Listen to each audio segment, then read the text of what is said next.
कर्जत तालुक्यातील सर्व दलित वस्ती परिसरांना महापुरुषांची नावे देण्यात यावीत, दलित वस्ती सुधार योजनेचा संपूर्ण निधी ग्रामपंचायतींकडून मिळावा आणि दलित वस्त्यांमध्ये दर्जेदार विकासकामे व्हावीत, या प्रमुख मागण्यांसाठी रिपब्लिकन पक्षाच्या आठवले गट वतीने पंचायत समितीसमोर नुकतेच एक आंदोलन करण्यात आले. रिपाईंचे उत्तर महाराष्ट्राचे उपाध्यक्ष अंकुश भैलुमे यांच्या नेतृत्वाखाली हे आंदोलन पार पडले. यावेळी विविध संघटनांचे पदाधिकारी आणि कार्यकर्ते मोठ्या संख्येने उपस्थित होते.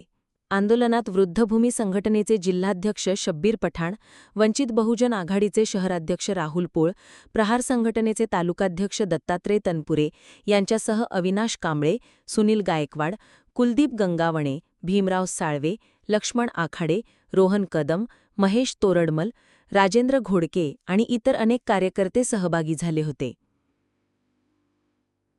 यावेळी बोलताना अंकुश भैलुमे यांनी तीव्र नाराजी व्यक्त केली.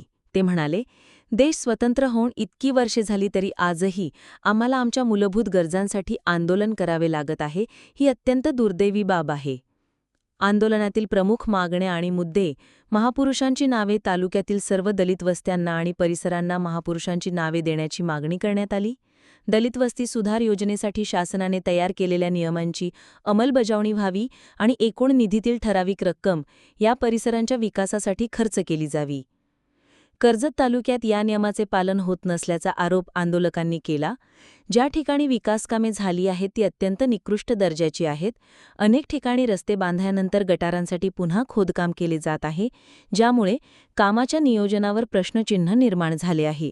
गेली अनेक वर्षे या मागण्यांसाठी संघर्ष करत असूनही त्याकडे दुर्लक्ष होत असल्याने हे आंदोलन करण्यात आल्याचे भैलुमे यांनी स्पष्ट केले.